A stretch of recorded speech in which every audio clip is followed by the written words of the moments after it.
like basically destroy humanity because humanity has free will and there's a decision to which level we want to go to. We have free will, so evil's allowed to come and contend and not just good.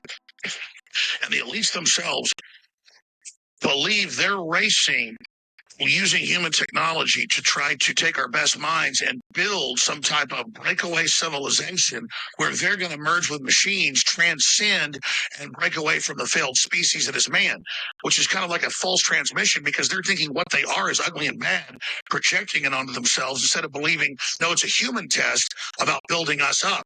And so that was a wonderful, quick minute analysis from Alex Jones on the epic story of Evangelion that I thought was very applicable. Is that actually what he was talking about? No, but Okay. that's the meme. It's a fucking joke. But I thought the great soothsayer Alex Jones's incredible analysis on Evangelion would be applicable to the topic we're going to be talking about. I'm welcome back to another episode of Hate to Interrupt Podcast. I'm Shinji from Love and Pop. I'm Nick from Stop Culture. I'm Ethan from youtube.com/Gulif. I'm VHS guy Nick. So today we're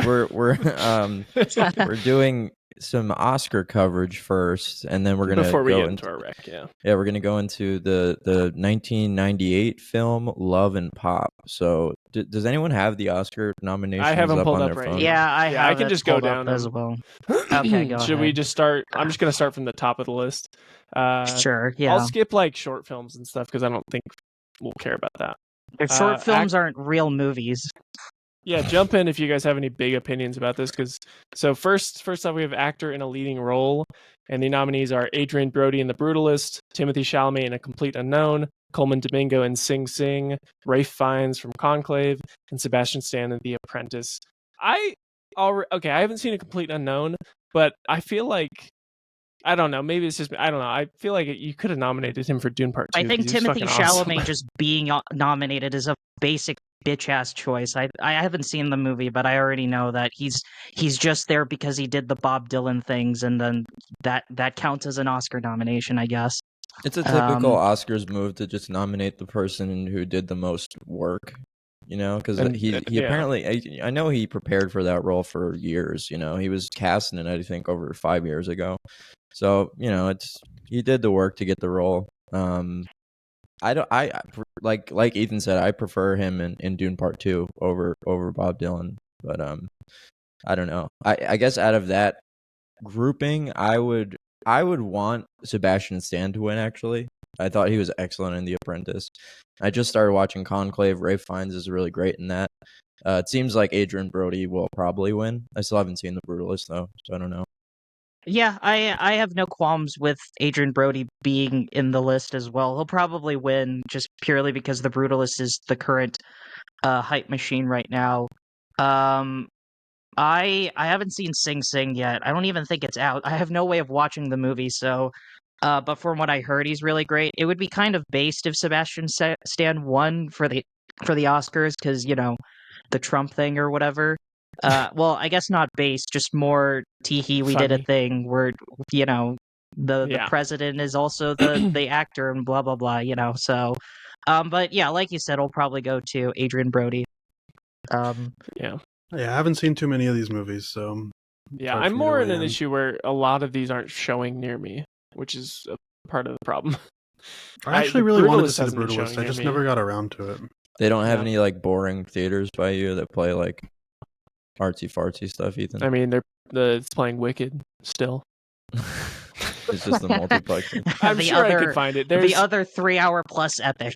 You have to find a movie theater where only old people and hipsters go to. That's where they play the good stuff. They're all the way in Reno, but that's like an hour and a half from me. So I just have to drive to Austin. It's a little bit away, but yeah, not too far. I'm right next to my apartment is a Nighthawk movie theater, which is really nice. They play. Hell yeah! They're playing The Brutalist right now. Nice. A lot of these. I mean, that's one of the only upsides about living in New York. You get to see everything. You know, that's true. Right That's away. true. Yeah. You got to see, unlike us other peasants, you could have seen Megalopolis in IMAX. That would have been truly wonders. So what? When I was in Dallas, right down the road was one of like the only one of like the 7 70 millimeter IMAXs in the country. It was pretty sick. It was nice. Right down the road from me. Yeah. What's the next category, Ethan? Real quick, were there any big snubs for this that anyone's concerned about? I don't know. I haven't really been thinking about the Oscars, but let me look at my 2024 list and see if anything comes to mind. Just off the top I of actually your head.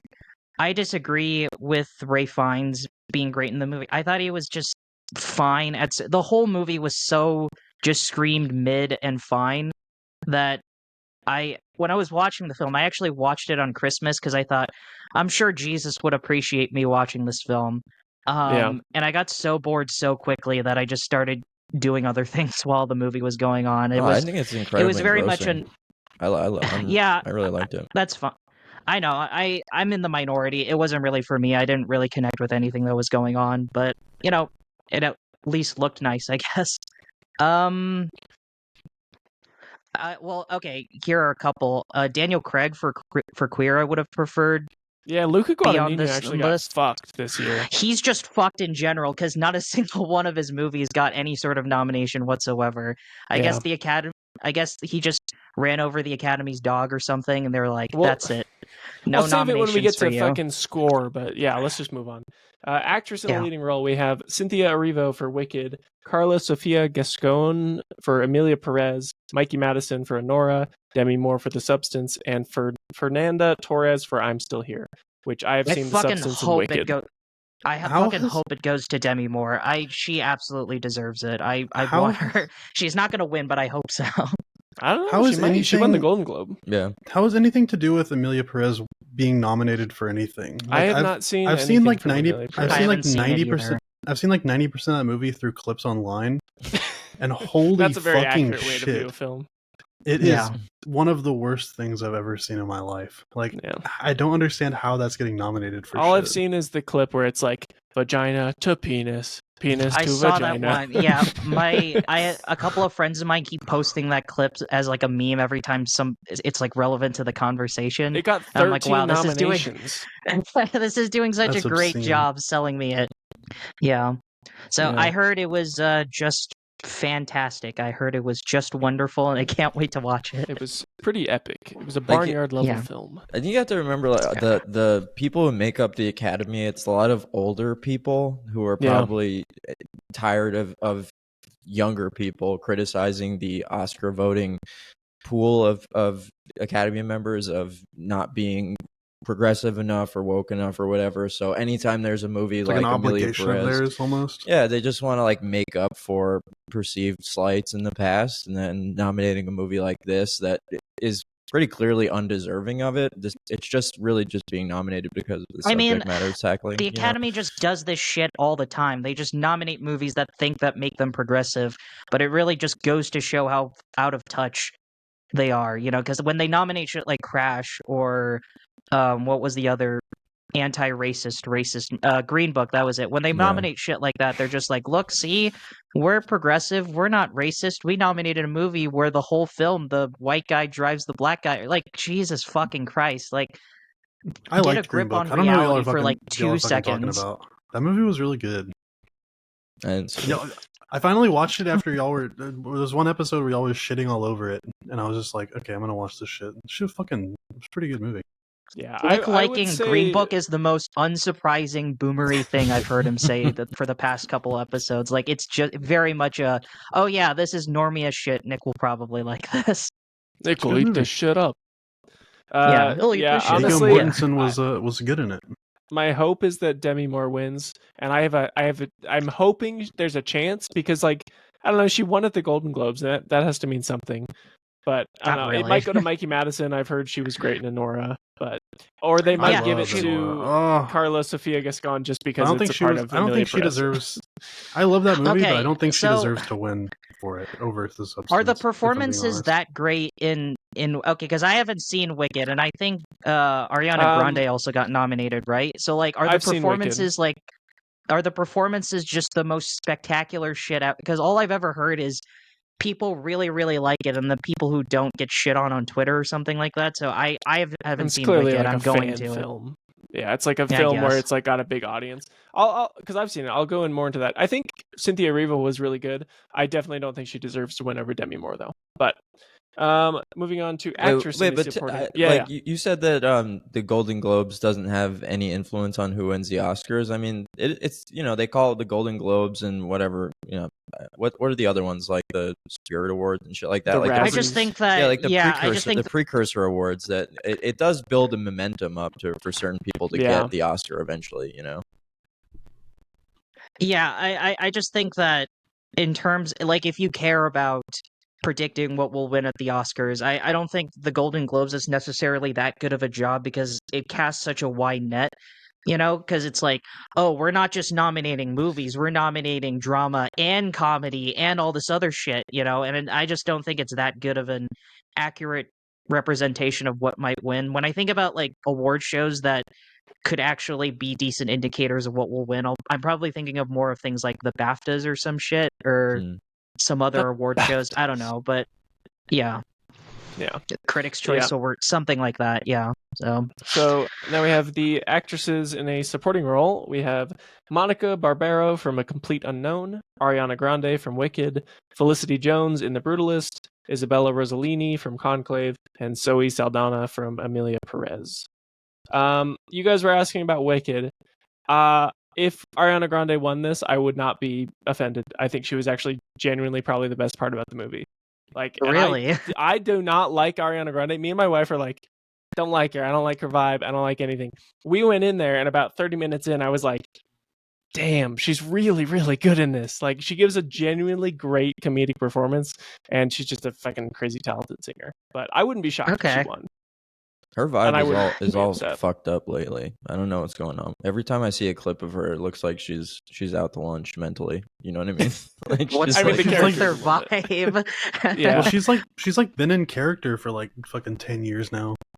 Yeah, as soon as she got cast, she just like completely changed her personality. You remember the clip of Hillary Clinton looking at the balloons on stage during one of the debates? No. Well, to anyone who's listening to this, Hillary Clinton, there was one time, it was at the DNC in 2016, she was like looking up at balloons, like up, like kind of being twitchy. That's been just Ariana Grande's kind of like chipmunk sort of vibe lately. That's fair. Look, it all went downhill from here after Sam and Cat. Notable no nomination for Margaret Qualley in Substance. That's a bit of a bummer. Sucked, but I don't know. I'm not a fan what of can hers. you do? I'm honestly Qualley? not. No. Yeah, but she was great in the movie. But though. she was like, in it's Death why Stranding. I still haven't seen it. I gotta watch Substance. I gotta watch it. Yeah, Substance is so good. good. I haven't seen it, but yeah, I'm not really. I don't dislike her. I'm not really excited about any of these nominations. I guess if I had to pick one of these, I guess Felicity Jones, but I didn't even think she was that great in the film. And I honestly forgot Isabella Rossellini was even in Conclave in the first place. So I was just trying to think of who she even is. She's like the head nun or whatever. Is that who she is? Something like that. Yeah. Oh, okay. Yeah. Nick, you've seen Complete Unknown. Is Monica Barbaro good? Yeah, she's good. She has a good singing voice and everything. She plays well off Chalamet. I wouldn't have like singled her out as a performance that wowed me this year, though. I don't think that she'll win. No, okay. Yeah, I wouldn't be shocked. No. That's my lock. I bet it's gonna go to Ariana Grande. Yeah, I fucking hope it doesn't go to Zoe Saldana and Emilia Perez. Yeah, I don't know. She won the Golden Globe. Remember? She did. I know. I saw people were pissed. Her speech was wild, dude. I didn't hear her speech. It was the most exasperated speech I've ever seen. Yeah, I was gonna say. I'm pretty sure I asked about this, but I already forgot. What was her shtick with the speech again? She just threw a fit or something like that? I don't really remember. I think she just wasn't expecting to win, and when she did, she was like, "Oh!" She was very emotional. She was like hyperventilating. It was a little. Oh yeah, okay. It was kind of like it was like they like me, they really like me energy, but times 10 almost. Was she just like, oh my god, I didn't know this movie was gonna get awards. It's so bad. All right, let's move on to animated feature film, which there is one obvious snub, which I will get to. We have two. Okay, yeah, we have Flow, we have Inside Out 2, we have Memoir of a Snail, we have Wallace and Gromit, Vengeance Most Foul, and we have The Wild Robot. First snub, which I know Tim's going to talk about, is Look Back. I like Yeah. the movie about anxiety. I like the movie about emotions. That being said, I'm very pissed that I'm pissed, but I'm not surprised that Look Back didn't get a nomination. First of all, it was barely in the theaters for like a week, maybe even less than that. And plus, it's like weeb shit. The Academy can barely tolerate Miyazaki movies. They nominate his movies out of pure obligation because Pretty much, he's yeah. an artist people really love and connect with. They're not going to nominate fucking weeb shit that only anime nerds are super excited about, but also regular film It's also people. hardly Okay, feature length. it just wasn't going to happen. I mean, Well, yeah, Look but it's Back's still like 40 technically minutes, a feature right? length. Yeah, it's technically a feature length, so it could have Yeah. been nominated. It just wasn't going to because the stacks are against it. I mean, at but least you the got rest cool of the kind of other ones like Memoir of a Snail and Flow, which I I'm haven't really seen, happy but... I'm really happy Memoir of a Snail got nominated, but it's not going to win. I am confident. I will bet $1,000 that it's not going to win. I want it to, but it's not going to. It's going to go to The Wild Robot, 100%. You think so? I'm that confident. Yeah. I 'Cause, hope like, it doesn't go to Inside 'cause- Out 2. That would make me cry. No, well, I mean, Inside Out 2 is like a safe bet because let's be real, the Academy voters don't give a shit about animation. They don't give a shit about the genre. They just let their kids pick whichever one should win. So I wouldn't be surprised if Inside Out 2, but I would say The Wild Robot has a better chance just purely because The Wild Robot got nominated for a bunch of other awards for some reason. And I was like, okay, I guess that's an indicator. But I think Flow also got another nomination for something else. Oh, okay. I think, and best case scenario, Flow would win because Memoir of a Snail isn't going to win, but I bet you that The Wild Robot's going to win, just purely because it was big enough of a success that general audiences are aware of the film, but it also technically has enough artistic merit where they can be like, yeah, this movie gets it or whatever. So Yeah. Is I The need to Wild watch Flow Robot and like Memoir. the Jungle Book for robots? Or I think it's like... kind of. Oh, man, I saw someone else describe it. Like, it's basically some other story. I don't know. it's a The trailer robot was who really gets bad, he but- gets raised in the wild, right? That's A what it robot is. lady. No, she becomes the a mom robot- to nature. Yeah, the robot gets dumped into the woods, and the robot's like, I'm a robot, but then the animals are like, no, we're animals We're and furries. connect with shit. It was fine. It was the most fine whatever DreamWorks movie in a while, and I was just like, people really like this for some reason. Great, cool, whatever. I didn't see Inside Out 2 because I like valuing my time, and I don't want to waste my time. Yeah, it was fine. Yeah. I saw Flow was pretty decent. I think I talked about this film like a couple episodes back. I recommend you guys watch it whenever you get the chance. I think it's like less than 90 minutes. It's a short commitment. It's Okay. an hour and 15, I think, at best. So, and Bring then yeah, back the shorter new movies. and then the Wallace and Gromit movie. I was honestly really disappointed with this film because I'm a huge Wallace and Gromit fan. Like I unironically think The Wrong Trousers is like one of the best movies ever. I really love that short. And then you also have A Close Shave and Curse of the Were-Rabbit. But this just wasn't it. I mean, I liked parts of it. There were parts I really admired and really enjoyed watching. But overall, this was just like, it felt like some B team was working on this, and there was no sauce. It was a sauceless Wallace and Gromit film, I'll just say. Okay. Let's move on to cinematography. We have The Brutalist by LOL Crawley.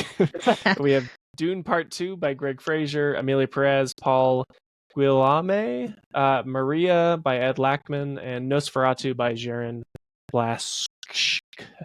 I'm shocked Nosferatu even got a nomination to That's begin like with. one of the only ones it got. I would like to see Nosferatu win. You know, like it's time that guy's an excellent DP. You should really get some recognition, I think. Is he the same one that Eggers has been using every time? Really? Okay. Probably. Yeah, they're buddies. Yeah, he's got a great, especially Nosferatu, especially those like night sequences with Nicholas Hoult, like when he's arriving at the castle, are so gorgeous. They look like paintings. I'm gonna be honest. I didn't think Nosferatu was that well shot. I don't know why it got a nomination. Shut the fuck up. Yeah. I'll just go kill Let us myself. have fun. I think Dune looks great. I think Dune's Dune probably Part 2. I wouldn't be mad if that won. Did Dune Part 1 win a cinematography Oscar? I don't think so. Right? It wasn't really nominated for much at all. I mean, it definitely didn't get any of the big ones. Dune Part 2 got way more nominations. Dune. I remember Dune Part 1 got like Best Picture nomination, right? Or I think it I did. don't remember. Dune Part Yeah. 2? No, Both Part 1. Dunes. Yeah, Part 1. Did it? Yeah. Maybe. I'm pretty No, sure. he won. Yeah. I think he won Best Cinematography. Okay. I don't know. Maybe I'm wrong. Yeah. I can't see it right now. But anyway, Either way, I it's remember going. It's thinking- going to. At the, Yeah, well, sorry, go ahead. at the beginning of the year, I remember thinking that Dune was gonna sweep, just because, like, remember in March when Dune came out, it was like everyone had Dune fever, you know. Yeah, and then the spice must flow. like bro. looking ahead at the rest of the 2024 slate, it was like it kind of seemed pretty light. I remember thinking, all right, it's coming out in March, so that's always kind of that's going to be held against it come Oscar season. But I don't know. I remember feeling like this might hold water, but now it seems like it's not even in the conversation for most of these awards, which is kind of a bummer to me because I mean, especially Villeneuve. We'll get to that, but I think he should have been nominated for Best Director. You know. The Yeah. fact that Challengers don't didn't think get a so. nomination makes me furious. Yeah, the cinematography is pretty sick. Yeah. All But right. I'll probably go to The Brutalist because the film's being hyped up as like, oh, it's shot on VistaVision. It's the first since end of Evangelion, if you can believe it or not. So they Mm-hmm. really were hyping up sort of the camera work and the cinematography using like very old cameras with this. And to give it credit, it is very well shot. I think the film visually looks gorgeous. I don't have it like.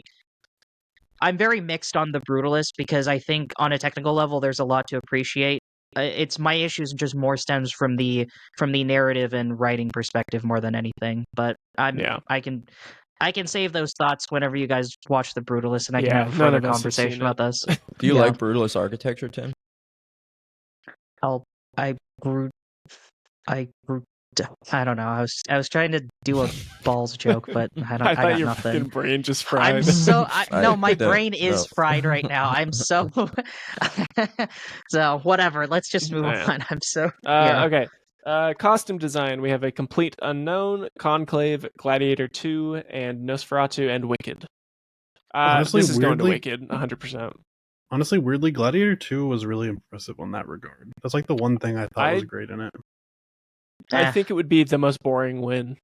It would I be a think, very boring honestly, one. Nosferatu would be a sick win because I love the costumes of Nosferatu. But being realistic, I can almost guarantee it's going to Wicked because they have the most costumes, and that's usually how the Oscars judges things. I was gonna Yeah. say, wouldn't a Complete Unknown be that because it has the most costumes that they're wearing all the 60s or 70s, whatever the fuck the film takes place. Yeah, they're but wearing those are the just real period people clothes. clothing. Yeah, you And can Wicked, just they go had to, to okay. make cool costumes. you can yeah. go to any thrift store in the village and get those Bob Dylan ass clothes. So Just raid a hipster's closet, and you'll I find think some. the Nosferatu costuming was great. Yeah, I think it was good yeah. too. Aaron Just- Taylor Johnson just- looked like an actual like a plantation owner from the 1800s to me. That's what he was giving, like Calvin Candy vibes to me.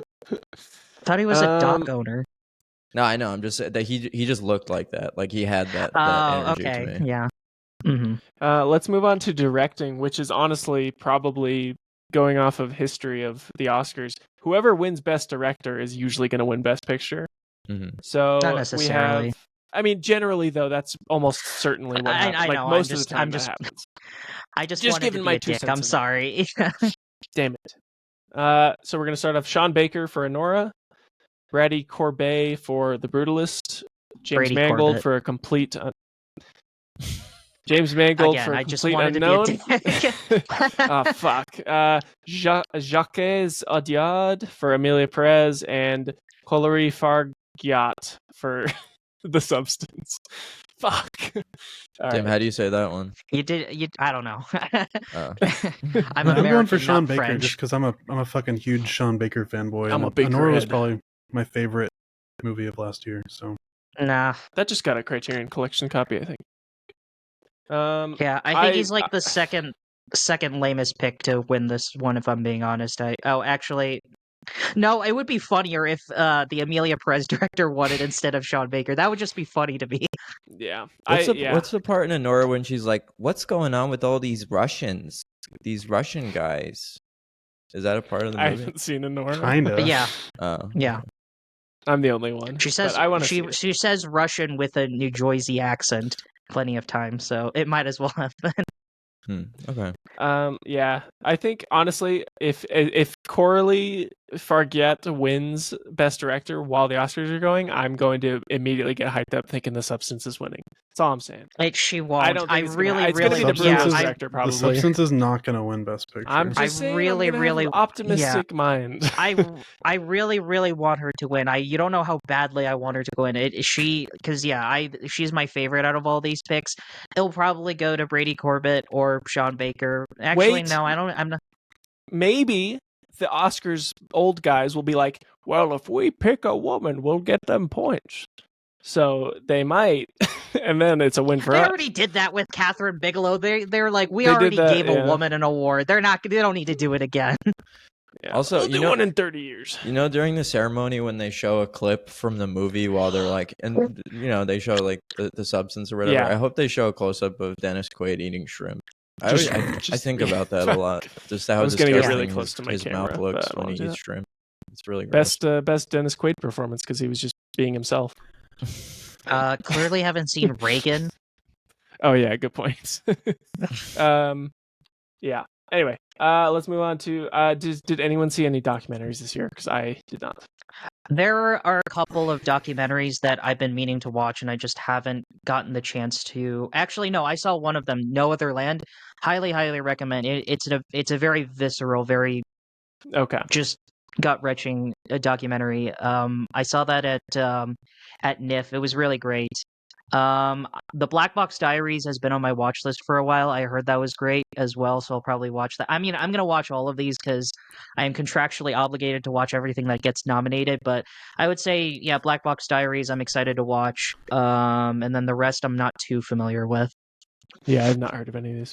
All right, let's breeze by. Let's go into film editing. So we have Anora by Sean Baker, The Brutalist, David Jankso, Conclave, Nick Emerson, Amelia Perez, Juliette Welfling, and Wicked, Myron Kirstein. What when you guys see a good movie, what's like the biggest marker of good editing? Like how do you gauge that? I think that depends on the movie and what they're going Yeah. for. Yeah, 'Cause I I feel think- like it varies. I think But- there's a level of if I notice the editing and it's taking me out, then I'm like, you fucking failed. And I'd say it's good if I don't even think about it, if it just feels natural. And then when it's taken to like another level where I'm like, holy shit, this is so fucking cool how they're like telling this story, then it's like really, really good to me. I mean, I the don't know, it most just depends. the most basic things I notice is like how long they'll like stay on shots and how often the frames are switching. Like, Yeah. This is another one of those Luca Guadagnino got robbed one because the Challenger's editing is so good. It's I about think time. Challengers love the way and they tell that Queer. story. Yeah, But I I also think think- Challengers and Queer had amazing editing. I don't know why neither of those movies got nominated for that. I think Anora has to win, bro. I mean, it literally had the best editing of the year, Yeah. in my opinion. I think it's going to go to Amelia Perez. Moving on to international feature Hell film. yeah! I don't know any of these but two. We have I'm Still Here from Brazil, The Girl with the Needle from Denmark, Amelia Perez, of course, from France, The Seed of the Sacred Fig from Germany, and Flow from Latvia. So So Flow why- being nominated is fucking based. I think that is really cool that Flow? an animated film So gets nominated what for makes- international. What makes The Substance not count as a foreign film? It's like entirely Because it's an French American production. funded. It's an It American was- production. It was It stars. but Yeah, it was. it's Mubi is a movie is a French company, and it was shot entirely in France. It just has American it actors. doesn't That's matter. it. It's an American production, which is why it It's doesn't not count an for American this. production. It's literally not American production. The money that made it is not from America. It was not shot in America. but it has it's American set actors. in That's America. it. You can't It's just set say in it's an fucking- American production. That doesn't make any fucking Look, sense because I it didn't literally make up isn't. the fucking rules, okay? This is their world. I'm just telling you what I'm they sure would maybe say. maybe they get to pick or something if they want to like. Yeah, I don't know. Well, but what makes it an American production though? That's If what they I'm have saying. an American flag in it. It's that's just all the that they vibe. need. They have to do a pledge of allegiance at the beginning of every film. Yeah. All right, let's move on to makeup and hairstyling. Oh, we have well, sorry. I was just about to say, I've seen I've seen 2 of these. Seed of Sacred Fig I saw at NIF. It was very great. I highly recommend you watch that one whenever you guys get the chance. I think it's out on digital. I don't know, but I thought it was Okay. great. It was quite a banger. And then I'll I add need to that to watch my I'm list. Still Here. Yeah. I'm hearing a lot of good things about I'm Still Here. I don't know anything about it, but that's one I keep hearing Yeah, pop up in it discussions. it was available at New York Film Festival. I was thinking about maybe watching it, but I was just so burnt out with so many like political dramas. I did not want to watch another one. Yeah. Is it But now that- that I've heard it's great, now I missed out. So That's the same name as the Joaquin Phoenix documentary they did with Casey Affleck, right? Remember he did that when he did that whole social think so. experiment Let thing me when look that. he had like the giant beard and he went on David Letterman. It was like chewing gum. Oh stuck it no, under his I desk. think it's I'm. Oh wait, is that what it was? I think it's called I'm Still Here. I'm Pretty not. I sure. think it's called I'm Not Uh, Here. I'm Not Here, right? Or I think it is. I'm Still Here. Yeah, because he made a song about it, like I'm still here through these years. He went- Fuck, do you remember when spell his name? he was a rapper for a while. That was a big part of the movie. JAUQUIN That I movie hate rules, by the way. that I name. love that. oh yeah, it's called I'm Still Here. or Yeah. JAO. I haven't seen it. Oh, Yeah. okay. And then he has another movie called You Were Never Really Here. So Yeah. That movie's pretty good. Guy doesn't He know just where he likes is. movies with the word here. here, he should be in the sequel to I Am Here Now by Neil Breen. Hell yeah. All right, makeup and hairstyling. We have A Different Man. We have Amelia Perez, Nosferatu, The Substance, and Wicked. Have you guys seen A Different Man? A Different Man That's is the one with awesome. Sebastian Stan, right? Or is Yeah, that it's the monkey? great. Yeah. No, that's a no, Better Man. it's no, that's Better Man. That's A Better Different Man. Man is A Different Man is with Sebastian Stan. Stan. I wanted to watch it. I just never got the chance to see it. I'll probably watch it before the Oscars. It's on Max now. When so are that's why I they, just by the Oh, watched it way? is sick. It's like March. It's the beginning of March, I think. First Okay. week of March. Does anyone have any opinions on this? I don't know. Maybe Nosferatu. Any of these you'd be fine with. I mean, Except yeah, for Well, Really just give it to fast. Wicked because it had like you said, It it had the has most makeup and the most hairstyling. I mean, the makeup in A Different Man was really impressive considering it's a lower budget, mid to lower-ish budget movie. I would like to see that win. I would highly recommend that movie. I really loved it. One of my favorites. If we did Yeah, the favorites of 2024 episode before I saw that would have been on my list for sure. Cool. The second half of The Substance in its entirety is why I think it should win. For just makeup alone. Yeah. I think they should give it makeup just purely because they got a giant face monster to wear Spoilers. a dress, and I think that. Oh, sorry, spoilers. Oh well. No, Fuck. Nick. I didn't mean to do. Sorry, damn it. Jesus. Forget what Just you forget heard, what I just said. Coltrane. Yeah, just forget what I just heard. Ari Aster should have been nominated for the penis monster in Beau is Afraid. I think that's more visual his effects movie, than makeup. or not Ari Aster. Fucking what's the fucking the lobster dude? Yorgos. Didn't he Yorgos do that? Lanthimos. Didn't he do that Lanthimos, movie yeah. with fucking whatever the fuck her name is? Kinds of Kindness. Kinds of Kindness. Didn't have some good makeup in that. I have not seen it. Not But that really. got nothing this year. Yeah. I don't like him Yeah. very much, but that movie looked cool from the trailer. I remember Poor Things got a bunch of nominations. That was very well deserved. I don't think it won, right? I don't think it won anything. Now that I think Poor about it. Things. I thought Poor Things won Best Picture. No. Did it? I don't think so. Oppenheimer won Best Picture. Oh well, yeah, I'm way Yeah, further off. yeah, For that some was reason, it, Yeah, that's yeah. right. Mm-hmm. Okay, let's go on to music. I want your input, Nick, since you're the music guy. Best original score. We have The Brutalist, Conclave, Amelia Perez, Wicked, The Wild Robot, and no fucking Challenger score. No Dune either. Oh yeah. Well, they disqualified that because they said they reused songs from part 1. Mm. So they were like, doesn't Oh. count.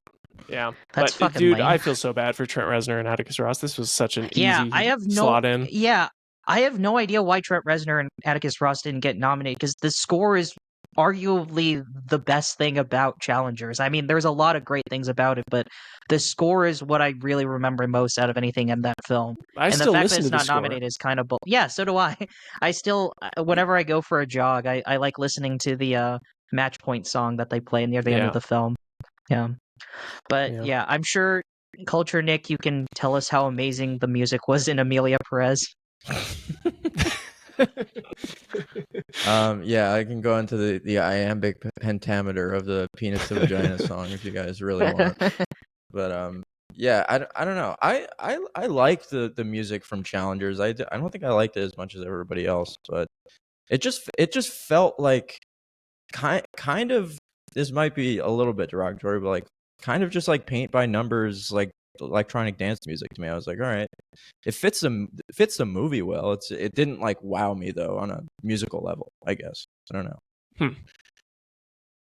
Yeah, I guess that's fair. Yeah. It's just it's like a unique sound. It's unique for a score, because usually it doesn't go that hard on like the techno edge of things in movie scores, which is cool to see. And it was certainly a choice, but it definitely like, and from compositionally, it didn't really blow me away, I guess. That's all. Sure. I feel like Dune's like the only film that actually had like a real good score, so like I don't care about this that much. I don't know why The Wild Robot got nominated for score. I barely remember anything about the music for that movie. I don't even know what, like, I don't know. It doesn't seem like anyone has big, strong opinions on the score of any of these options. So I don't know. Was Conclave's score good? I actually do kind of like the score for The Brutalist, because I was actually re-listening to some of the themes while I was taking my jog. And to give it credit, it does a great job of selling sort of the tones that it's going for. Like, I'm sure you guys saw this in the trailers, but they play this like epic da da da da, throughout the film, and it's a really good piece of music. In fact, I think I remember the music quite well throughout the film, because it definitely changed kind of what I was going for throughout the film. Like, at times it had this big bombastic horn theme, and then other times it was much more quieter using the piano, and then other times it felt like screeches on a chalkboard, and I mean that as a good thing, because it definitely felt more sinister at certain points. So yeah, I would say probably my vote would go to The Brutalist. I did like the score a lot, but yeah, in terms of Conclave, I barely remember anything about the music for that movie. Yeah, I was just trying to think of what if the music stood out to me, and it didn't really. But I kind of watch movies on low volume sometimes, especially if I'm like watching something next to my girlfriend who's sleeping. So I can't really hold that against the music, It's like subtitles and low volume. Yeah. But it doesn't matter, because it's probably going to go to Wicked, because the most music, it was everywhere. It doesn't even make sense to me, because like I'm like, Wicked was a stage play, like a musical, like beforehand, and they just took the songs and turned them into anyway. Anyway. Wait a minute. You're telling me that the Academy isn't consistent with their own rules? That's crazy. I know. I don't have any strong opinions. Should we even mention original song? No. Sure, go ahead. Penis to vagina. Do that one. I was just that one's up there. Is it actually? No, I'm just kidding. It's one other one from Amelia Perez. And the Oscar goes got nominated for 2 original songs. Vagina. Amelia Perez. It's called Le Vaginoplasty. I think that's what it's called. Le Vaginoplastia. It got nominated for El Mal, and it got nominated for Mi Camino. And then Elton John got nominated for Never Too Late. I don't even know what movie that's from. I just want Elton John. It's from his documentary. Yeah. Honestly, they should just nominate. They should nominate the Gran Torino song every year, just as a tribute to how amazing that song is. What's the Gran Torino song? The one that Clint Eastwood sings at the end. He's like, "I'm my Gran Torino." You know what I'm talking about? No, I don't fucking remember this at all. I mean, I purged most of Gran Torino from my brain anyway, so I'll believe you. All right, let's move on to writing for Best Original Screenplay. We have The Substance, written by Coralie Fargiat. We have September 5th by Moritz. I'm not going to read all their names. September 5th, we have A Real Pain, we have The Brutalist, and we have Anora. I still would like to see A Real Pain. I know Tim doesn't like that one, but that's the Jesse Eisenberg and Kieran and Culkin. I want to see it too. I want to see it really bad. But I don't think the writing in The Substance is what made it good at all. No, I don't think that was the standout element. It's good, but it's not like why I watched that movie. Yeah, I mean, the writing does a great job in the sense that it sells the over the top tone, and it sells the hyper satirical nature that it's going for. But Yeah, like you guys are saying, I would agree with that. The writing is great, but it's not the thing that I remember about the film. What is Yeah. September 5th? I don't know what this shit is. I don't know what that is. I don't know either. Wait, is this adapted screenplay or original? This is No, original this is original screenplay. screenplay. Yeah. We can move on to adapted screenplay though, and we can start with Hell A yeah. Complete Unknown, Conclave, Nickel Boys, Sing Sing, and Amelia Perez. I think Conclave Who has a shocked really, Nickel- really tight script. I really do. Oh yeah, that's like the one Nickel Boys nom. Yeah, I'm Nickel shocked Boys Nickel Boys got- got nominated at all. It got nominated for at Best all. It's Picture. crazy. Oh, I was yeah. shocked by that too. Oh, yeah. I was like surprised. I was like, "Holy shit, Cool. this is awesome!" All And we'll save yeah, that. But I don't know, was Complete Unknown interesting enough to get a Best Screenplay? No, definitely not. You like that one too, right? I did like it. It just came out at the right time. It came out on Christmas, which is totally intentional. If that movie came out over the summer, it wouldn't be getting all this buzz. That's for Yeah. sure. You don't know? I'm think it gonna would've be got nommed? honest. Not for all this stuff. Maybe Chalamet, just Chalamet. Yeah. but- Yeah, I'm gonna be honest. When I haven't seen the movie, but when I think about this movie and how it was written, all I can think about is Kulturnik's video on the skit that he made about the, oh my god, he just sang "Blowing in the Wind" or whatever, and it's like I can imagine the writing is just that for the entire Oh my fucking God. movie. I'm pretty oh my sure- god, he just It really He's is what? like Even- that. It gets so I'm pretty old. sure I'm pretty sure even James Mangold was like kind of talking shit on his own movie. I read some like interview he did where he's talking about like audiences won't let us make good shit anymore. They don't want good shit. They want slop. Yeah, so That's Yeah. what he I'm sure said. like, He said shitting we on made his a fucking dumbass movie for these stupid Fuck you, idiots. Timothy Chalamet. You're a little bitch. own- it was like a week ago. I was reading. I was just like, why did he say that? All as right, he says, we have- as he's going to make a Star Wars movie, and I guess doesn't know, care right? about the lore. and Yeah. he's making a DC Swamp Thing movie. Yeah. Oh yeah, yeah. So, but yeah, Oh, I man. would personally like to Nickel Boys to win because I did like the writing a lot in that film, but it's not going to win because what the Academy wants and what I want is just so completely different. Yeah. I don't know if that's I- true based on your movie recommendation later. Eh. All right.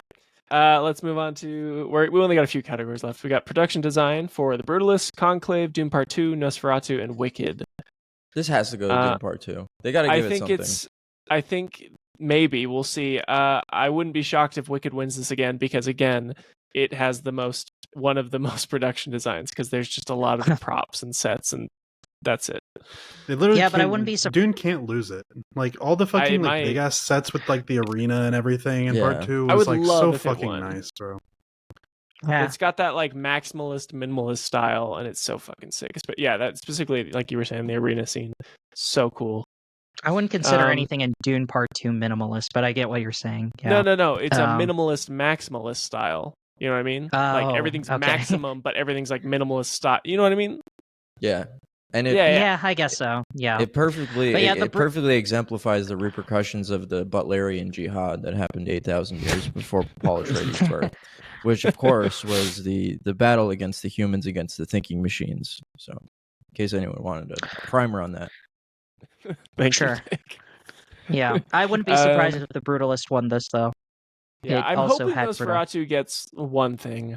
Just one. Like, they really deserve something. I think I got fucking snubbed in a lot of these categories. But, Wait, all right, sorry. let's- What did you think got snubbed? I want Nosferatu to get one win. Yeah, I think he yeah. deserves one win. I honestly least. think he might win for cinematography. Like it was really That'd nice be sick. shot, nicely It shot was really movie. pretty. And it I could hope be he one does. of those legacy awards because I think the Lighthouse is incredible. The Witch is incredible in terms of cinematography. They might remember that. I think when they're voting. Yeah, Lighthouse got massively. I think it get a cinematography nom, and that was It only got I remember the only nomination the Lighthouse got was Best Cinematography, and it didn't even win that one. Yeah, I Wow. think that was it. I was kind of annoyed by that. Let's move on to sound, which is going to be a complete unknown. There's a lot of sound out of that little Tim Cham's mouth. We have Dune Part 2, Wicked, The Wild Robot, and Amelia Perez. I tell hope you, it I goes like to the Dune, sound. I actually. like the sound out of that kid's mouth. I gotta Those be are some honest good with you sounds. guys. That's Yeah. some I think- Oscar sounds I coming out of think his Dune's mouth. gonna He's win what? This. I don't even like Dune, and I think Dune's gonna win this. So Yeah. Probably win just for that part when there goes like "Fade or Alpha" or whatever. So yeah, Yeah. Or he's like, Yeah. No, yeah, I just think whatever's the loudest of these movies, it will win sound because that's how the Dune is Academy pretty thinks fucking about loud. this shit. remember when he was There's like, a lot Yeah. of cool may sounds. thy knife chip and shatter. Remember when they're doing the duel? May thy knife chip and shatter. Yeah, Yeah, that was a good sound. Yeah. There was a lot Thank of cool you. sounds. All right. Do we have anything else? nope. Guys, Cool if you sounds, think yeah. about it, we're just making sounds right now. We should get an Yeah. Oscar Getting a nom. We're nomination. making so I many was good gonna say sounds right now. we should get nominated for a sound Oscar. The most sounds in any podcast goes to Hate to Interrupt. Yeah. Blasting fucking Alex Jones at the beginning. Nobody does that. All right, we have one more before Best Picture. Best Visual Effects. So we have Alien Romulus, Dune Part 2, Wicked, and 2 monkey movies. We have Better Man and Kingdom of the Planet of the Apes. Wait, I hope it goes to Dune. Wait, Kingdom of the Planet of the Apes came out? Yeah, Yeah. they came out in summer. Oh, Don't worry, I didn't also watch forgot it. about the movie. I don't think anyone saw it. I think it did okay, actually. But yeah. It did decently Yeah, okay. monkey Yeah. movie. 2 monkey movies in 1 year. That's pretty good for visual effects. True This monkey. came out? Yeah, Yeah, this came True out. The Monkey one where he's Mania. riding a horse and there's like it's post-apocalyptic. It's like, Didn't what Better the Man fuck? only earn like $10 million at the box Yeah, office it's on a fucking rough. $110 million budget or It's whatever? $120 oh yeah, million didn't you budget, I guys see think. that? No, No. I want to see it No. because I've heard it's actually not bad. I'm not gonna go see it in theater on principle, but I will watch it. I heard that I think it was Paramount who produced it. They were just like, we kind of had a feeling it would bomb, but we just thought it was kind of a fun idea. And I I'll was watch like, a monkey do that's anything. refreshing. So. I Yeah. watch monkey videos on TikTok all day, so I will watch a movie That's- about one singing. What about Alien Romulus? Do you Okay, think that Alien has a Romulus chance? being on this, fuck you. No, this should not have. I don't know why this was nominated for Best Visual I Effects. haven't seen The Romulus. shitty, the shitty in-home deepfake AI shit that they did, that alone was the ugliest piece of shit ever. I that actually alone like didn't just even- makes it I actually disqualified. didn't mind that. What So killed it for me is at the end when they did the like humanoid alien thing. I think that looked like that shit. was practical. That was more visually appealing than the fucking ugly ass AI Ian Holm shit. I don't know what you're If talking they about. got rid of the Ian Holm deep fake on a puppet, would it be worthy of a nom then, Tim? No, I still don't even think that I because think like it's worth the it. rest of the Putting movie your is biases aside, do you think it visually has really impressive visual effects? I remember being think it extremely does. impressed by the first like half hour of that movie. I was like, I think wow, the this looks practical great. effects in it are really fucking nice for the most I part. remember the production design more than I do the visual effects. Like I remember Yeah. the sets and I remember like the spaceships that they're in, but in terms of like actual visual effects, there is nothing significant or outstanding about like any of that shit.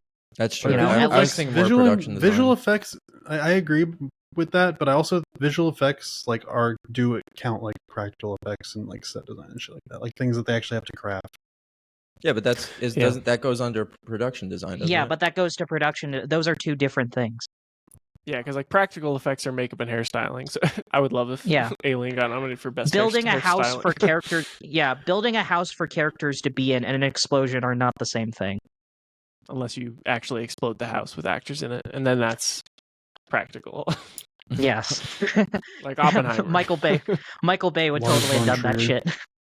Yeah, I actually Christopher Nolan just absolutely blasted Cillian Murphy with a nuclear bomb, so it should win Yeah. best practical effects. They actually killed all of Japan by dropping real nuclear bombs. Jesus. And then they didn't film it. Yeah. The To lens put it- cap was on. They kind of fucked up there. What fucking pussies? They didn't even bother showing us all the dead people. All right, let's move on to the one and only Best Picture. Here we go. Nominations. We have Anora, The Brutalist, A Complete Unknown, Conclave, Dune Part 2, Amelia Perez, I'm Still Here, Nickel Boys, Substance, and Wicked. I I think it's such bullshit that Dune Part 2 isn't even in the conversation right now. What could win? Yeah, it's like it's not even a possibility that it could win, which is a bummer to me. I personally think it deserves it. I think Dune Part 2 was like a momentous cinematic occasion this year, probably the biggest one of the year. Like, remember how it felt when Dune came out? I mean, obviously Nick didn't feel anything, but most people felt a lot of Because it. Nick's a fucking soulless hack. I also partially didn't feel much, but I just don't have a soul. I'm with you, Culture Nick. I felt it. I was there premiere night. I went there, and it was a electric energy in the theater. Yeah, I'm upset that 2049 didn't win Best Picture. Like that was his like. He's never gonna make a better movie than 2049, and it sucks. I don't even think know it if got that's nominated, so it wouldn't have won anyway. It got nominated for Best Visuals. I think that was it. I think know, Doom, but I'm I saying, think Doom like, I Part think- 2 is better than 2049. I have to real. rewatch 2049. I haven't You're seen it in insane. years. It is. 2049 is a perfect movie. Yeah. So is Doom Part 2. I don't know. Have you seen all of Villeneuve's filmography, Nick? Like the vast majority of it. Have you seen Enemy? Yeah. That's my favorite. There's like film one from of him. I his, haven't I've seen that. seen like what's his very first one? It's Incendie? Oh, Yeah, I haven't seen that one. Polytechnique. yeah. Oh, was Polytechnic before Incendie? Polytechnic was before Incendie, which I haven't seen either. Okay. Me neither. Some of them I need to rewatch. I've only seen Prisoners and Sicario like once, and I haven't thought about them since then. I'll probably give them a rewatch at some point. I don't think I've disliked a single thing he's made, so I haven't seen I'm Enemy. excited for whatever he does. I heard people liked that one. I'll give that a watch at some love point. Enemy. Yeah, Well, it's like- one of you it's could like recommend it at Spider-Man some point. almost. Yeah, it's really cool. But I don't know. I think I wouldn't be. Could you imagine how funny it would be though if Amelia Perez won Best Picture? I think it should win. We've been saying that for like 6 other times. It would be funny. But now we're 'cause actually in the right category. you know what would be funny though if they did if they gave it because I am kind of disappointed that actually not that disappointed since the Academy likes embarrassing themselves by picking the worst shit ever to win Best Picture, The Greatest Show on Earth, Green Crash. Book. Crash, Driving Miss Daisy, all this other shit, so I think it would be for the funnies if Amelia Perez won and the Academy was like, look, we love trans people, but then it's just like that. Yeah. But, Have you seen all the memes that have been pointing out that Amelia Perez has more Oscar nominations than like Return of the King, even Citizen Kane, Jaws? It has more nominations than all of those movies. Oh man. I think it has as many nominations as Joker, right? I'm gonna look this up. Movie. I think it's 13 nominations, which is crazy. I think that's what the number was. Yeah, that's insane. I mean, who knows? I might secretly think it's amazing. I might love it whenever I get around to watching it at some point. I mean, the sad part for me is like the majority of these movies that are being nominated are things that I was not interested in seeing at all. Yeah, well, you should. I mean, I think Conclave is actually really great. It's a cool story about old guys in the Vatican trying to decide who should be pope. It's a cool movie. It's like a dad How many of movie. these have you guys seen? I have seen Dune Part 2 and The Substance and Wicked, so I've seen 3 of 10. Okay. I think I've seen 3 out of 10, but I try to make a point to see them all before this. Yeah, I'm gonna try to see a handful. Yeah, same here, because I've seen 6 of these, and 3 of them are movies I never wanted to watch anyway, but now the Academy is forcing me to watch them. And then one of them I was going to watch at some point anyway. That being I'm Still Here. I had no interest in watching either Wicked or fucking what was the other shit called? Amelia Perez. Yeah, that was it. Yeah, sorry, I don't know why I forgot about it. Yeah, I How had could you zero ever interest. forget about Amelia Perez? I know. How could I? I'm such a piece of shit. No, actually, A Complete Unknown. I also had zero interest in watching that, but now I guess I have to now. Yeah. Yeah. All right. Well, I'll just watch Nick's video for an hour and a half, and then that'll be it. Yeah, I've I think seen I would rather I've seen do that 4 as of them. well. Which ones have you seen, Nick? Honora, fucking Timothy Chalamet, fucking Dune. You saw the Timothy fucking- Chalamet movie? Yeah, I saw it like 2 days ago. And then I saw Substance. Did you Oh, like yeah. A Complete Unknown, Nick? It was okay. Riveting. I like Yeah. Timothy Chalamet. I don't know. I thought he was okay. I think It's not this. my thing. I think he's cute. He's a little cutie patootie. My wife Seems and I like a see good guy. everything he's in. We like him. Honestly, I think this this year's Joker that's going to not win Best Picture, and like the fans are going to get super pissed off, is going to be Wicked, because they were fucking pissed when it lost Golden Globes, and they were more pissed at Amelia Perez, which is valid, but I don't think Wicked should win everything, and it just is one of those films that has a big fan base that don't actually watch award shows. Wait, does the Oscars also have like the popular cinematic achievement award like the Golden Globes? No, they were gonna do that, but then they scrapped that. They created that for Black Panther to win, and then people made fun of them, and then they just didn't do it. Well, Black Panther was nominated for Best Picture, wasn't it? It was. Well, they did somehow. They did it because of the culture. It was because the kids liked it. It made a Black Panther $1 billion. We can say that movie it was the is like vibes. not good now, right? It's very mid. It's not that good. I've been saying It's like that a for 5 a out of 10 while. at best. Yeah. Yeah, We're all white, it so is we're also... fucked, dude. But I'm just saying. Wow. Oh, sorry. Tim's Asian. Timmy's Culture basically Nick is white. Italian, I was so gonna me and say- VHS Nick are fucked. I'm not I white. don't like Black Panther. Are you saying Italians are not white? Yes. Okay. Well, I mean, someone's according- cultural I'm just diversity. kidding. Tim. I mean, Just Luigi kidding. Mannione got charged with terrorism, so he's technically not white anymore. That's Yeah. true. Yeah. So I'm That's how glad we I can know. be the I'm glad I can be the token. I'm reminded I'm the token non-white guy on this show. Yeah. All right. Well, One let's Italian, let's get yeah. into the level. Let's yeah. get into what the do you guys? wreck. Sorry. What do you guys think will win Best Picture? I forgot Yeah, let's to put ask, our bets but, down. Like, But what that's is your also lock? like how little I care about this. See, I mean, I very rarely care about the Oscars anyway. And looking at this list, I'm like, yeah, it sounds about right. This is about what I expected. I'll say the So, Brutalist. I guess the Brutalist is probably gonna win. Yeah, Okay, I you also both say say the Brutalist? Brutalist. It's got all the I'm gonna momentum. go out on a limb and say the Substance. I know I'm gonna be way fucking wrong, but could you imagine how good it's gonna feel if I'm right? So I'm gonna Dude, stick I with that. wish I wanted Yeah. it to. Do you know how wrong I was? Like, so I was betting money on I think it was the 2020 Oscars, and I was like, look, Parasite got nominated for all this shit, but it's not going to win any of them because it's a Korean movie, and asking old Americans at the Academy to watch a foreign film in of itself is already a challenge. I was like, so I'll probably just say 1917 or some shit that will probably win, and they just won everything. And I was like, hell yeah! I'm so glad to think lose anybody- money. I don't think anybody actually expected Everything Everywhere All at Once to win. I was like excited for it. But it was like they won Best Director, and then that led to that. Same with Parasite. So I'm just I think hoping that if she was wins more- Best Director. I think I was less surprised by. I mean, I still was very happy with that, but I was less surprised by that because I think that was just more. Everyone kept talking about the movie. Everyone was saying like, "Oh, you got to watch Everything Ever All at Once." Like I remember even when the movie like came out months ago, people were still talking about it. So I think like the word of mouth is what made me realize, yeah, this will probably win, and it won, and I was very happy. Yeah. Most people I Yeah. knew in person had not seen it. But I also don't surround myself with a lot of film people, so I love that movie. What the fuck are we? me too.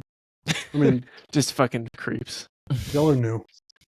All right. Yeah, that's my lock. So you three say Brutalist. I'm going to go out on a limb and say Substance. Anyway. All right. Oscars chat done. Let's move on to the rec. Tim, do you want to introduce your film? Yeah, so I recommended Neon Genesis Evangelion. Sorry, I meant Love and Pop. That's what I meant. I say that because when I was watching the film, I literally kind of sat there. I paused the movie and I was like, "Wait a minute, this is just fucking Evangelion." I'm not even mad because I was into this so much, but I was like, "This is just Ava." But anyway, does that mean? I thought Eva was about giant fucking robots. watch the What fucking the show, fuck then does that mean? you'll never know. I'm just gonna Um, lead off by so saying yeah, I am so- never, Wait, no, never let- watching Evangelion. No, yeah, Well, let him okay, introduce the well- film. Okay, so Love and Pop is about stuff. How do I explain them? So basically, there's a girl and she's with her friends and they do shit, and then they were like, "Hey, why don't we prostitute ourselves and do all this other shit to make money to buy a ring?" And they technically do that, Well, what but it's then called other is it's called shenanigans happen. compensated dating, which is like NG Kosai. So basically, they go with these men, and it's known to be a date. And they go meet these men, and they pay them to go on a date with them. And as the movie Yeah. progresses, they basically the men start asking them to do weirder and weirder things, and it just gets more and more sketchy as it goes on. Yeah. Yeah, sounds about right. Yeah. So yeah, I hadn't seen this film. This was always been on my watch list for a while, but I really wanted to watch it because Anno is one of my favorite directors of all time. He's just one of my favorite artists in general, and so I figured this would be a perfect opportunity to recommend it. And then I sat down, I watched it, and I think like the first like 10 minutes, I wasn't really sure where this was going. I was like, I was curious, but I was a bit unsure of where things were going.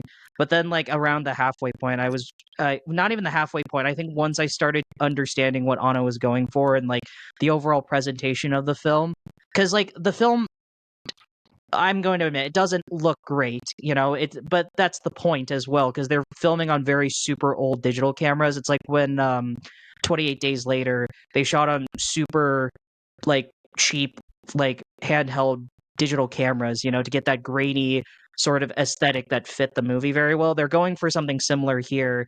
And at first I was a bit confused why Anno made that artistic choice, but then once I understood what he was going for and once I understood the characters' motivations and their attachment towards like photography and camera specifically, I got super super into it. And as the film goes on, I was connecting more and more, and then once the credits rolled, I was like, this is amazing. I think this is like one of the best movies I've ever seen. I quite love this one. This is one of the best movies you've ever seen, Tim. Are you serious? Yeah, for sure. Wow. Why not? Yeah, Alright. why not? There's a lot I really loved about it. I wasn't bored a single second. My eyes were glued to the screen. I really emotionally connected with not necessarily the characters and their actions themselves, but more what Anno was trying to communicate with their actions. So the reason why I'm calling this just Evangelion again is because, okay, I'm going to do my best not to spoil it because I know Nick wants to watch Ava. Basically, I want to watch Ava too. Yeah, and I know you want to watch Ava too. Basically, Anno likes doing a lot of these postmodern experimental attempts at exploring the human psyche and specifically exploring loneliness and isolation and our wants and needs to emotionally connect with other people and love not just each other but ourselves as well. He's really fascinated with these concepts, which makes sense because Anno himself is a really interesting cookie. He famously, when he was making Evangelion, he had gone through like a 4-year depression bender, and a lot of what Evangelion would eventually become is essentially kind of his own emotional turmoils and his own like raw depression and mental issues that he channeled that into something that encapsulated what he was feeling, but in a way that like felt artistically fulfilling, but also made sense to people. Because Evangelion, is still a fighting anime robot at the end of the day, but it still it has so much more raw emotion that's trying to communicate these basic feelings that Anno had that he wants others to feel, and have these like conversations about depression, about loneliness, about isolation. And I think it's really interesting that Anno made this after Evangelion. So the year before this film came out. So this film came out in 1998 and End of Evangelion came out in 1997. And I think it's really interesting that he chose this film to be his follow-up project because there's a lot of connecting tissues that I could see between this and Evangelion. Even in terms of like the presentation, like there were a lot of moments where it was just a blank screen and there was like writing on the blank screen. It was more just like, this is what the characters are speaking, but we don't actually see the characters talking or hear them talking. He did that all the time in Evangelion, and so I was very surprised to see that, but it fit very well what he was going for. Like just every single artistic choice that Anno made in this is just phenomenal. I was loving every single second of this, and I thought, I have no qualms calling this the best movie ever. Okay, so just on a level of like what this movie is about is like completely fucked, and it like screams like social ineptitude. Like this guy wants to make a movie that says so many fucking things, but the perspective of this movie is absolutely fucked up. Like this movie is about how this culture, an otaku culture, whatever the fuck it is in Japan, is like so bad. It's terrible for these girls. And half of the fucking movie is upskirt shots of fucking 16-year-old girls. They fucking decide there's a guy who fucking there's a guy who fucking that is the fucking point. What are you fucking talking about? He's doing the thing that he's talking shit about. The girls are being sexualized and the way they can't. Let me finish my point. Being sexualized by the director though. Yeah, they're being fucking sexualized by the director. There's a scene where a guy's fucking groping a little girl and he's fucking jerking off in a fucking video store. And what do? They start fucking flipping the camera upside down, fucking circling around the fucking store like it's a fucking joke. There's a guy at the fucking end who's like sexually assaulting a girl. They're switching the perspective between first person, between the victim and the fucking predator. Like, you're supposed to be in both of their shoes? That doesn't even make any fucking sense. Who are you supposed to even fucking identify with here? Then he has a You're fucking supposed to speech at the identify end. with both. He has a speech at the end that's obviously directly towards the audience. Like 100% his speech at the end is towards the fucking audience. And he's saying, well, you have so many people in your life that fucking would care about you, so you doing this is bad for them.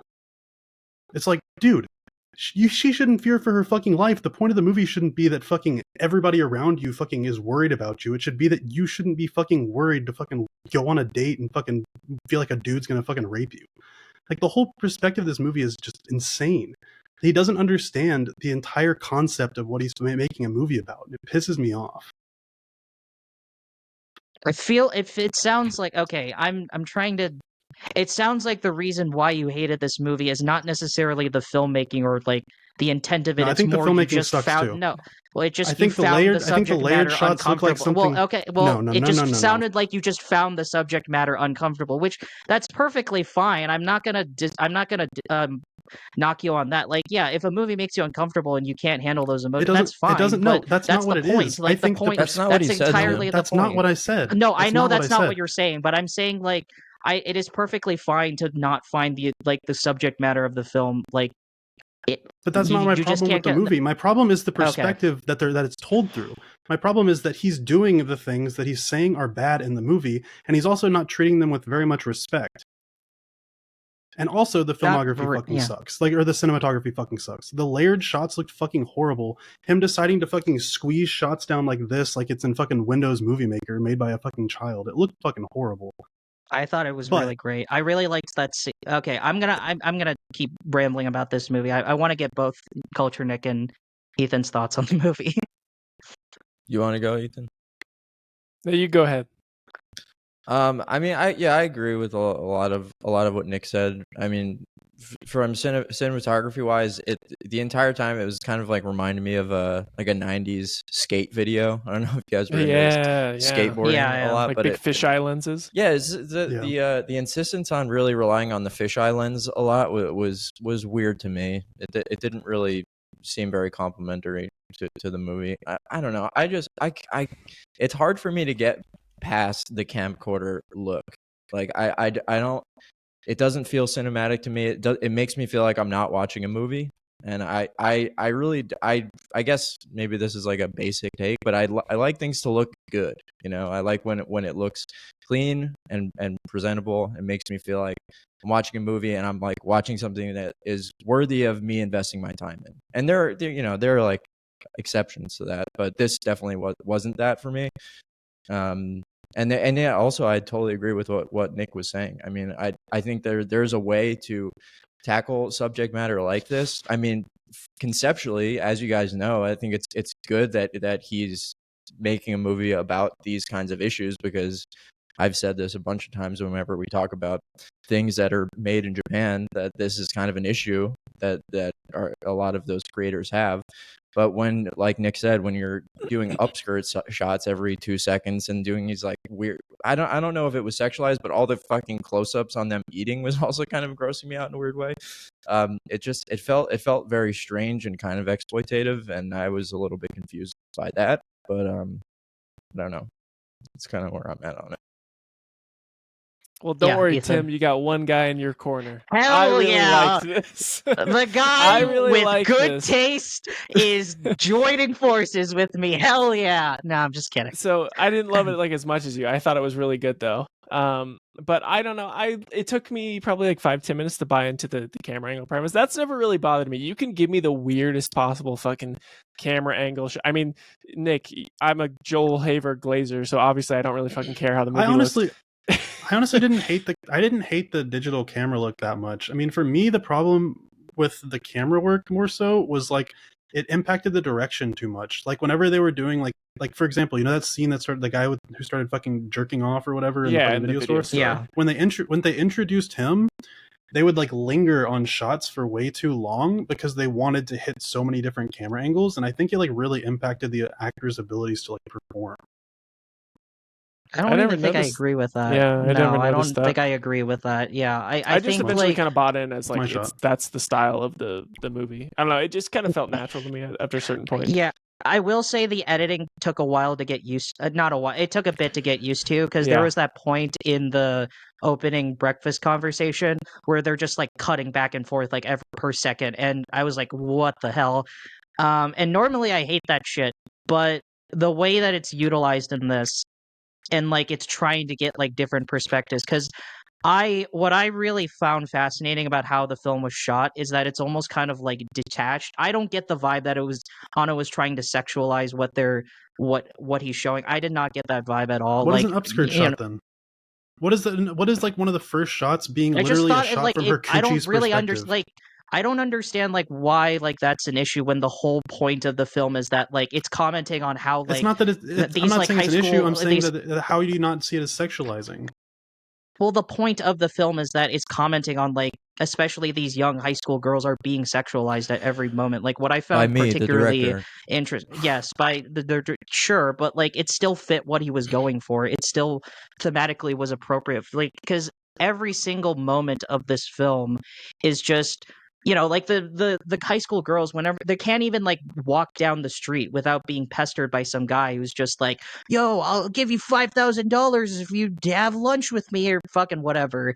And that's the point. Like the way that the women are portrayed in this film, like from every angle, like I really found it interesting that this kind of reminded me of Perfect Blue in the sense that both It reminds Perfect me of Blue and this Cuties. movie is like kind of like predicted like a lot of the incel culture that like is more prevalent like today. I mean, I'm sure there were people like there were definitely people like this in the past, but like to see them so upfront and disgusting, especially the guy who just jerks off like in the store, which was just terrifying. I was just like, Jesus Christ, I am Yeah, very it was horrible. uncomfortable right now.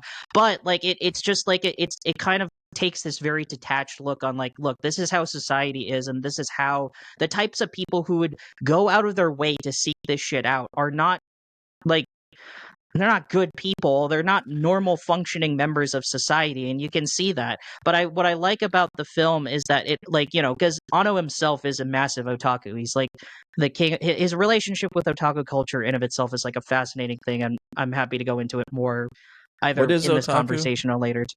Basically, they're just huge mega nerds that like don't touch grass and just spend all their time like watching the thing that they're super into. So like whether it be anime or manga or like tokusatsu, like Kamen Rider, Godzilla type shit. Like basically they have a thing that they're so into. They're They like people that dedicate. collect Funko Pops.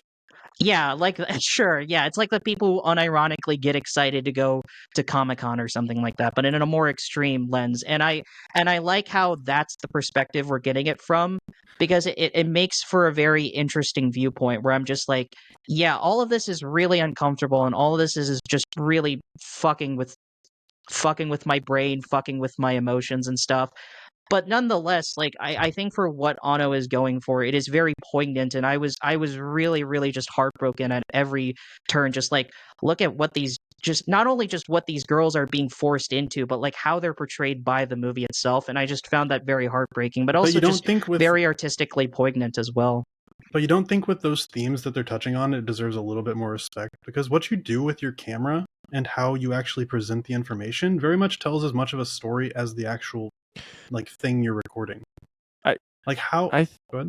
No, I think honestly, for my argument for why I never found, because I was initially worried when it started doing like the underswing camera angles, and then I think it kind of clicked halfway through, and I was like, okay, what's the point of this film? I didn't know what the synopsis was before going in, but as soon as it kind of clicked, I was like, oh, I get why there's so much jumping camera angles, why there's like you were saying, the problem you had, there are so many different camera angles they want to cut to. It's, in my mind, I viewed that as like, this is how a lot of men in Japan, like there's an angle, everyone is looking at them from a different angle in a very creepy and leery way. The shots that the director got of like the upskirt stuff, it never felt leery to me. It just felt like it was pointing out something about I how agree. the world is viewing I these would- women. I That's would how I love- feel. That's how I I felt. would That's love how I for felt a as woman well. to watch this movie and reach out in the comments and tell us what you think. I watched Sure. it next to my girlfriend, and she was pretty disgusted by it. So Did Yeah. she Yeah, watch but it, or was again, she like just- that's she but stopped that watching again, it. like yeah, and again, I'm perfectly fine that people are having those reactions. Like VHS Nick having this reaction doesn't surprise me. That is perfect. That is a perfectly like valid way, an opinion of the film. I just didn't personally see it that way. Like, is it very disgusting and very uncomfortable to sit through? Like, yeah, of course, 100%. But I'm But just that's saying, the like, point.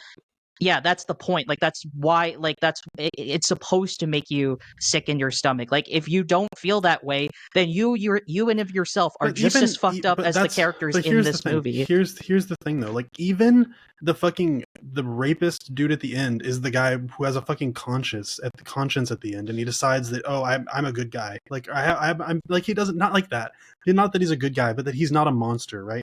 This movie should be picturing those people as fucking pieces I of mean, shit. he is a shouldn't be- monster. He did, yeah. Like He's it wasn't fucking like he made him horrible. a good guy. Yeah, like it's not like he portrayed him as a good You guy. He's a shouldn't, piece you of shouldn't shit. have the like moral ending of this movie end on he decided he didn't want to do it. So I mean, Yeah, it just no, the like, whole the whole what I- script of this just felt like fucking just ill-conceived from somebody who What doesn't I- have any kind of understanding of how society works.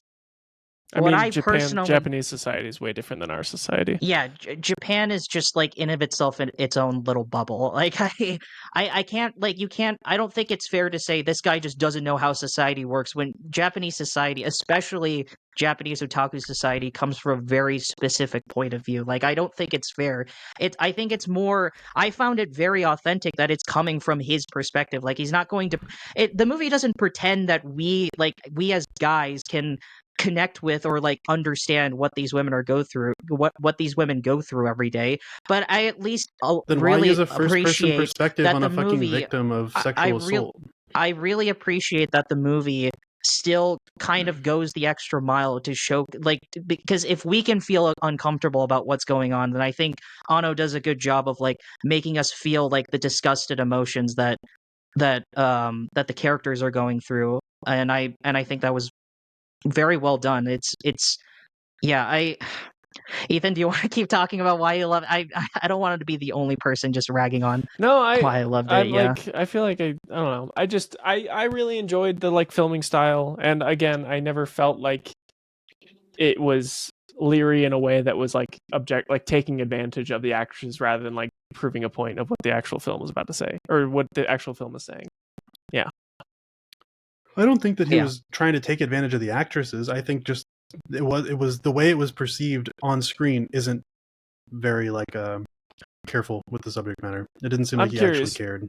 I watched this on YouTube, totally legally. I don't think it's fucking available anywhere else. But did I had the subtitles? What was the guy called? Because it kept censoring I subtitles. have no idea. Yeah, I have It was no like idea. Captain I was Sex or something. I googled have it. no- It's apparently Captain EO is the only thing he's listed Captain as. AO. Yeah. what's Okay. AO? The EO? And why did Captain they- EO? Yeah, That's but the what only is thing I because can like see online. I they don't seem know. they made it sound like it was such a bad thing because they bleeped it. I don't know. Like I don't know what EO means. If that's I think what they were trying is- to. I think they were trying to set it up like they were hiding his identity. Because it's like I think they were trying to go for like okay. a documentary style thing with it. I see. It's so real Chris just Hansen essentially it moment. loosely translates to the letter E in English. So I don't know. Yeah. But why I- they also censored his little fucking stuffed animal thing. Well, Yeah. it was probably just because he wanted to hide his identity as well, so they Oh, I get- probably okay, added the. okay. Now I'm glad VHS Nick said that because now that I understand that was what they were going for, I was like, oh, okay, then that's probably why they did the same for his stuffed animal, his doll or Yeah. whatever. Yeah. So, Culture Nick, do you have any more thoughts on the film? Do you hate it as much as VHS Nick? I'm curious. Like, do you at least understand where we're coming from, me and Ethan, on why we really like the movie? Not really. I didn't like it. I don't Okay. That's have okay. I feel like It's- I've said a lot about this topic. I don't really want to talk about this that much. So, Yeah. you No, guys- I Yeah, think I it's really, one of those I would things really where prefer for the podcast to just stay away from things that are like if they're I didn't regarding realize- little well, kids here's- from Japan, let's just not do it. I didn't 'Cause realize. I don't I wanna, didn't realize that's what the movie was about. I didn't know anything Okay, about that's the what I movie. was gonna just, ask. yeah, I was like, it was just. damn it, Tim! After this whole talk last time, you recommended another fucking thing. I don't want to look, have to come in mad about something. Like, Well, here's the like, thing, The movie like, actually physically upset me. I didn't purposely choose the movie for. I had no idea what the movie was about. The only reason why I wanted to watch it and why I recommended it was because it's Anno, and that's it. I knew Anno was the director, and I did not know anything about the movie. But now that I realize this is what the movie's about, even when I was watching it halfway through, I'm just like, yeah, like half of us are probably not gonna like this. Yeah. That's my bad. I do not mean. I feel like this. I swear to God, we have like this, like vitriolic argument every time I recommend something for the podcast, and I swear to God, it is not on purpose, but it just happens every time I want us to talk about something, and I don't know what that says about myself All or right, my taste. Tim, next rec, you have to have no minors in the movie. Yeah. Okay, so what's the movie That's with it. the most old people? I gotta So think about Tim's that. next rec is Cuties. We're gonna watch Hell 80s yeah. for Brady. No, 80 I for actually, Brady. if Yeah, this that's what is- I'll do next time. 80 for Brady.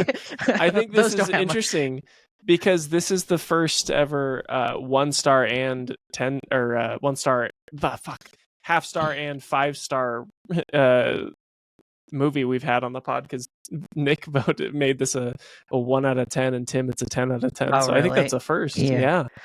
No, I think that Absolute also- opposite sides of the spectrum. Yeah, this also happened when we talked about I think it was Climax. I think the similar. I didn't give Climax a 10 out of 10, but I loved that I gave one Climax a lot very as low well. score. I gave a Climax a 10 out of 10, but I wasn't here for that. I wasn't a part of the pod. You didn't exist But before that episode. I didn't exist. Yeah, I came into Yeah. being a few days later. All right, let's get me and Tim have our ratings. What do y'all rate it? I gave this one a 7 out of 10. 1 out of 10. Damn. Really? I thought you didn't hate it. No, I think Oh, he he hates just it more said than he I think hated he it, hates it as yeah. much as I do. I think he just doesn't want to rant about it like I did. That's fair. Tim, Yeah. Nick, can you do the fucking Gandalf thing where you like blow a pirate ship out of your mouth with a vape? You can just do smoke rings. I can't get to pirate ships yet. Maybe one day. Yeah. Next time Um, I'll pick the safest, most uncontroversial movie next time. I'll do fucking I just Green don't Book want- or I some don't want- shit. Pedophile shit, bro. That's it. That's all I ask. Just no more. I can't do it. Okay, this The one Knicks have wasn't had even my it. okay, this one wasn't even my fault, okay? Like I said, I didn't know what the movie was about. I just wanted to watch it because Anno did it. That's good. And I that was gonna be a little more annoyed because I was like, damn it, Tim, if you knew what the fuck this was, why would you even try? Especially right after. Okay, I will but at not least be you- watching Maybe I should just Evangelion. make that I will not maybe be I watching should- it. maybe I should just make that my sole mission just to recommend the most fucked up like maybe I should Please just do like do not. solo 120 Days of Sodom or some shit next time. The podcast will fall apart. Yeah. We'll be, Yeah, this will be we had to go disband. from the Oscars, which I absolutely don't give a shit about, to something I absolutely hated. So your So is energy this- was absolutely in the gutter this episode. Yeah, this was a rough episode for me, boys. Yeah. Well, So, do we have anything else to say about Love and Pop? I will say maybe it's just because I'm the biggest Evangelion fan in the world and I just won't shut the fuck up about it. But I think it's because my love for Evangelion and Anno just in general was definitely a huge reason for me giving it such a high rate. I mean, would I still love it if I didn't know anything about Anno and I didn't care about anime? I don't know. Probably not. But as someone who really loves Anno's voice as an artist, as a creative person, this very much was very creatively fulfilling, and I was just picking up everything Anno was dropping off, and I can't wait to watch more of his stuff. I still need to watch Shin Godzilla and Shin Kamen Rider. I know he did those. Oh, I he guess did he Shin didn't. Godzilla? Yeah, he Oh, did. fuck He did. Yeah, he directed Shin Godzilla and Shin Kamen Rider. He didn't direct Shin Ultraman, which is the second movie of that trilogy. I think his the co-director of Shin Godzilla directed Shin Ultraman, and he also worked on Evangelion and a bunch of other stuff with Anno. Those are all on my watch list. I'm gonna watch those. I haven't Okay. seen the original Godzilla though, so my plan is to watch the original Godzilla first before I watch Shin I have Godzilla. I have that on Criterion. I want to watch that Shin Godzilla, and then Godzilla -1 because those are the ones I've heard are really good. Yeah, I haven't seen that as well, and I also want to watch the Roland Emmerich Godzilla movie because it looks Oh, funny. I love that movie as a 4-year-old dumbass. Yeah. So, and Alright. I'm happy to bring controversy and hate and conflict in the podcast. I'm glad Could that's you my imagine role. how fucking miserable this episode would have been if I wasn't here? Like, it would have just been two fucking bummed out Nicks and Tim. Yeah, it would just be like me it would be like the Doug Walker the guy with the board meme where he's just explaining why I'm just explaining why something is great, and then the Knicks are just like just This want to kill fucking themselves. sucks. Your fucking Yeah. PDF file. All right, Drake. Hey now. All right. So I think that's pretty much it for this episode. I think it is my turn to recommend. And since next episode will be coming out February something, I think, right? Or right? It'll be Yeah. We'll be it'll come out recording February 4th. Oh, Yeah. sick. Okay. So we'll be releasing in early February, and we're going to be kind of doing a sort of, for the month, each of our recs are going to be very loosely, you can interpret this however you will to you guys. We're going to be loosely recommending things that might go in terms with like romance, whatever. You know, you can interpret that however you will. You can recommend something fucking bonkers. I think it'd be fine.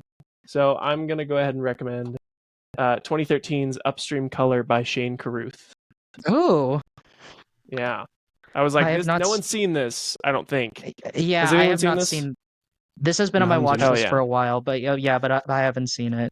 Okay, this is the guy that did Primer, who was like that time travel movie from the early 2000s that's made for heard like that- $5.